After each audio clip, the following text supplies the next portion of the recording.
दोस्तों, मंगलयान मिशन से मंगल, चंद्रयान मिशन से चंद्रमा पर जीत हासिल करने के बाद इसरो ने अब सूरज पर फतह पाने की ठान ली है। जी हां, भारत का सोलर मिशन आदित्य L1 एकदम सुरक्षित तरीके से लॉन्च हो चुका है, जहां इसरो के मिशन ऑपरेशन कॉम्प्लेक्स में 200 से ज़्यादा वैज्ञानिक चंद्रयान के विक्रम लैंडर और प्रज्ञान रोवर के रिसर्च मिशन में लगे हुए हैं। तो वहीं वैज्ञानिकों की दूसरी टोली अब सूरज को अपनी मुट्ठी में करके इतिहास रचने की कोशिश में लगे हुए हैं। तो आखिर कैसे सूर्य के पास पहुंचेगा भारत का ये स्वदेशी सूरजयान, और क्या इसरो के इस स्पेसक्राफ्ट को निगल सकता है उबलता हुआ सूरज? जानने के लिए बने रहिए इस वीडियो के अंत तक। 23 अगस्त 2023 को भारत के इसरो ने चांद पर चंद्रयान 3 की सॉफ्ट लैंडिंग करवाई और अब भारत सूरज से भी अपनी नज़रें मिलाने की पूरी तैयारी कर चुका है।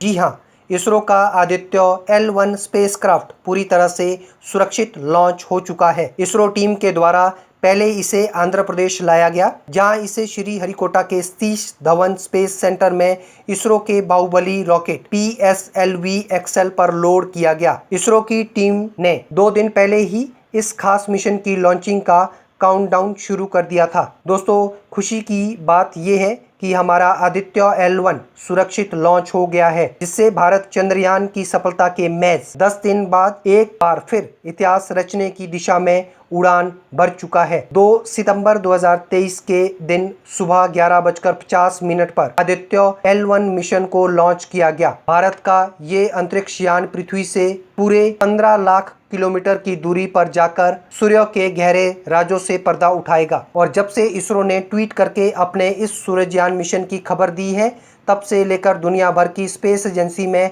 हड़कंप मच गया है, क्योंकि वहां के वैज्ञानिकों को इसरो से जलन होने लगी है।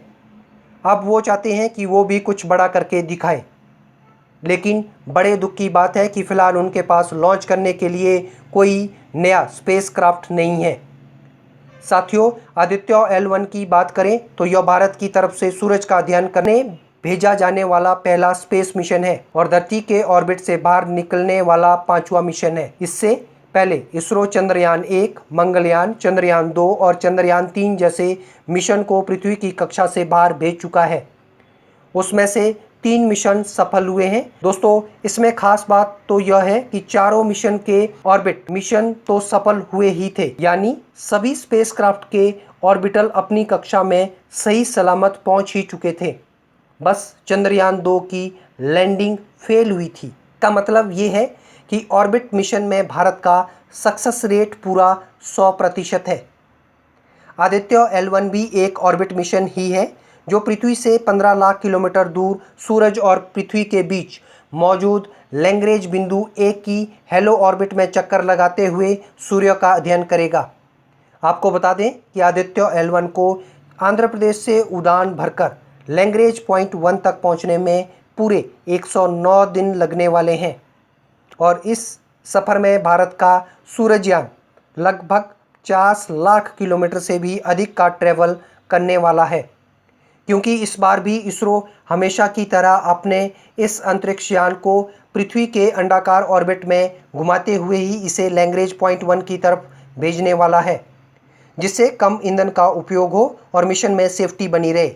इस रूट की बात करें तो 23 सितंबर 2023 की सुबह इसरो के Baahubali PSLV rocket Aditya L1 को पृथ्वी की लोअर ऑर्बिट में छोड़ दिया गया, जिसके बाद ये पृथ्वी के चक्कर लगाते हुए कुल 4 बार ऑर्बिट रेंजिंग मैनुअल परफॉर्म करके अपनी कक्षा बढ़ाता चला जाएगा और सतह से एक निश्चित दूरी पर पृथ्वी की कक्षा के पेरोजी पॉइंट पर तेजी से अपना इंजन पार करते हुए पृथ्वी की कक्षा को छोड़ देगा और एक लंबा वैलेटिक हाईवे पकड़कर क्रूज करके, यानी कि एक ही रफ्तार से करीब 3 महीने तक चलते हुए L1 पॉइंट के करीब पहुंचेगा, जहां एक आखिरी चक्कर लगाकर लैग्रेंज पॉइंट 1 की हेलो ऑर्बिट को छोड़ देगा और यहीं से आदित्य L1 की रिसर्च मिशन का शुभारंभ हो जाएगा। दोस्तों, हेलो ऑर्बिट में पहुंचने के बाद आदित्य L1 अपने सोलर पैनल और एंटीना खोल देगा, जिनकी मदद से वो खुद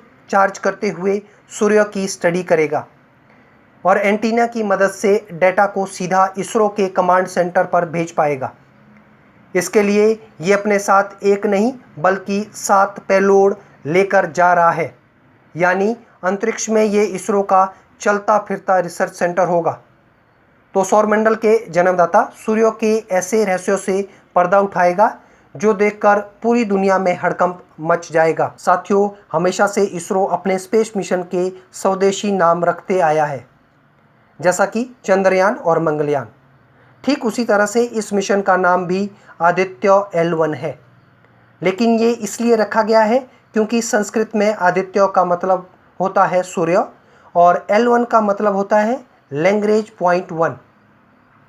लेकिन यहाँ गर्व की बात यह है कि इसका नाम जितना स्वदेशी है ये खुद उतना ही ज़्यादा स्वदेशी है, यानी कि आदित्य L1 को इसरो ने पूरी तरह से भारत में ही तैयार किया है और इसे बनाने में इसरो को पूरे 16 साल का समय लग चुका है। जी हाँ, पहले आदित्य पर सिर्फ एक पेलोड लगाकर पृथ्वी की निचली कक्षा में भेजा जाना था, लेकिन फिर इसरो के वैज्ञानिकों और स्पेस संस्थानों ने मिलकर इसे और अपग्रेड करना जारी रखा और आखिर में 7 पेलोड के साथ साथ 1400 किलो का ये अंतरिक्ष यान इतना शक्तिशाली और एडवांस बन गया कि इसरो ने इसे धरती से 15 लाख किलोमीटर दूर लैग्रेंज पॉइंट 1 पर भेजने का निर्णय ले लिया। दोस्तों, अब आपके दिमाग में ये सवाल जरूर आ रहा होगा कि आखिर इसरो आदित्य L1 को इसी पॉइंट पर भेज क्यों रहा है। तो आपको बता दें कि पृथ्वी और सूर्य के बीच अंतरिक्ष का ये बिंदु एक ऐसी जगह है जहां से आदित्य L1 बिना किसी ग्रह या छाया के 24 घंटे 365 दिन सूर्य पर नजर रख पाएगा। वहीं इसकी हेलो ऑर्बिट में चक्कर लगाते रहने के लिए इसे फ्यूल की भी जरूरत नहीं होगी, इसलिए इसरो ने इतना बड़ा कदम उठाया है। और पिछली बार जिस तरह इसरो ने चांद के साउथ पोल पर सबसे पहले कदम रखा था, उसी तरह इस बार लैग्रेंज पॉइंट 1 पर जाने वाला भारत सबसे पहला देश बनने वाला है। दोस्तों, सौरमंडल के सभी ग्रह, उपग्रह और पिंड सूर्य की परिक्रमा करते हैं। पृथ्वी पर जीवन भी सूर्य की रोशनी की वजह से ही है। सौरमंडल का संतुलन भी सूर्य ने ही बना रखा है। अंतरिक्ष में घूमकर रिसर्च करने वाले सभी स्पेसक्राफ्ट भी लंबे समय तक सोलर पैनल के जरिए मिलने वाली सौर ऊर्जा की वजह से ही काम करते हैं और रात को चांद भी सूर्य की रोशनी की वजह से ही चमकता है। ऐसे में हम कह सकते हैं कि हमारे आसपास की पूरी दुनिया सूर्य ही नियंत्रित कर रहा है, इसलिए सूर्य के बारे में पूरी जानकारी होना काफी ज्यादा जरूरी है। ये बात नासा काफी लंबे समय से समझ चुका है, इसलिए नासा ने ही आज तक सबसे ज्यादा सोलर मिशन भेजे हैं और अब इसरो ने भी पहल करते हुए सूर्य के रहस्यों से पर्दा उठाने के लिए आदित्य L1 को लॉन्च कर दिया है। साथियों, अगर आप यह सोच रहे हैं कि क्या सूरज अपनी गर्मी से आदित्य L1 को जलाकर राख कर सकता है, तो आपको बता दें ऐसा कुछ भी नहीं होगा, क्योंकि पृथ्वी के L1 पॉइंट की दूरी 1.5 मिलियन किलोमीटर है और वहीं पृथ्वी से सूर्य 151 मिलियन किलोमीटर दूर है। यानी कि इस मिशन में हम सूर्य के सिर्फ 1% पास जाने वाले हैं। हालांकि इसरो ने इस मिशन के लिए 5 साल की अवधि निर्धारित की है, जिसमें हमारे इस अंतरिक्षयान का सामना भयंकर सौर तूफानों से जरूर हो सकता है, क्योंकि अंतरिक्ष में ये कभी भी आ सकते हैं। आखिर में आदित्य L1 के ऑब्जेक्टिव की बात करें तो सूर्य कैसा है वो स्टडी करेगा, सूर्य से निकलने वाले सौर तूफानों की तीव्रता पर सर्च करेगा और सूर्य के वातावरण की स्टडी करेगा और सूर्य से जुड़े इस तरह के कई रहस्यों से पर्दा उठाने की कोशिश करेगा कि जब सूर्य की सतह का तापमान 6000 सेल्सियस है तो सूर्य के वातावरण के आखिरी हिस्से कोरोना का तापमान 1.5 मिलियन डिग्री सेल्सियस क्यों है। खैर, फिलहाल तो हम आदित्य L1 की लॉन्चिंग के लिए इसरो को हार्दिक शुभकामनाएं देते हैं। दोस्तों, अगर आप चंद्रयान 3 की तरह भारत के सूरजयान मिशन को भी सपोर्ट करते हैं तो कमेंट बॉक्स में आई सपोर्ट सूरजयान जरूर लिखें और वीडियो तो अच्छा लगा ही होगा तो जल्दी से इसे लाइक और दूसरों के साथ में शेयर कर दीजिए। जानकारी से भरपूर वीडियो को देखने के लिए इस चैनल को अवश्य सब्सक्राइब करें और साथ ही घंटी को ज़रूर प्रेस करें। अगर आप इस वीडियो को फेसबुक पर देख रहे हैं तो हमारे फेसबुक पेज को लाइक व शेयर कीजिए और हमारे फेसबुक पेज को अवश्य फॉलो कीजिए। धन्यवाद।